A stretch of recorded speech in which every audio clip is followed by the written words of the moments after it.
So when we talk about language, what do we actually mean? Language has various components. And if we have a look at the slide, we can see that we can identify those individual components, but they're very much overlapping and integrated into a unit. So when we look at the word phonology, phon means voice or sound.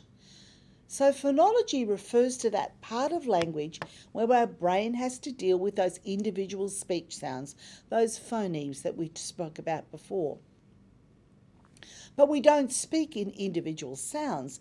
We put sounds together to form words. So semantics refers to that part of language where we're developing our vocabulary, developing what words mean. And as we get on, we need to understand that many words will change their meaning depending on the context. Morphology, if we look at the word morphology, morph means shape. So morphology is that part of language where we change the shape of a word by adding bits to it. For example, if we take the word jump, we can say jumps or jumped or jumping or jumpy or jumper. And so we've added those little bits which has then changed the word, changed the structure of the word, sometimes changed the meaning of a word. So if your brain has that fuzzy phonological system, you often don't distinguish those word endings. And so one of the flags for children with language and reading impairment is that they're slow to develop that morphological skill. So for example, we know in a 3-year-old, when they're learning to talk, and we know when we make a verb past tense, we put ed on the end. So we say, Mum hugged me, I patted the dog, we cooked the dinner. But there are many words where we don't put ed on, we change the word. We call those the irregular past tense. And 3-year-olds that nobody teaches them about putting ed on the end of words, they just do it naturally, but they'll put it on everything. They'll say, Mummy buyed that for me. I drawed the picture. We flied in the aeroplane. That's perfectly normal for a 3-year-old. But if you've got a child that's 5, 6, 7, 8, and they're still making those errors, that's a flag that those children have a weak language system. Now, syntax just refers to grammar. So we don't speak in individual words. We have to put words together to make sentences. And in English, that can be a complicated process. Words have different function in sentences. So learning how to speak in grammatical sentences, that part of language is called syntax. And we can see how all of those components are very much integrated into language. Another part of language is called pragmatics. Now, pragmatics refers to how we use language in a functional sense, in social situations. We know many children on the autistic spectrum have a huge problem with language pragmatics, so they often don't know how to take turns in conversation. They don't know how to monitor their language so that the people they're talking to aren't completely bored.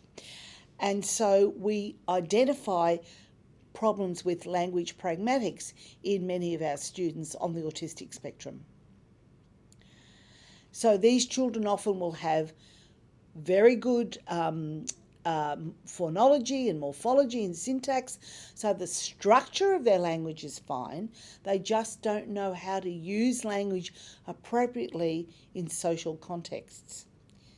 I worked with a young man for many years. He first came to me when he was about 9. He was what we call, he had Asperger's, but he had also savant skills. So this particular young boy could read at 3. He did not understand it all, but he was what we call hypolexic. He was composing music at 6 and doing Year 12 maths when he was 9. So you get the picture. He came to me because he couldn't write. He couldn't put pen to paper. He was very literal in his interpretation of language, and he did not know how to write.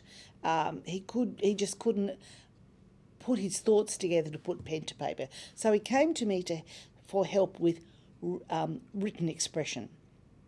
So one day we were learning how to write a description of a person.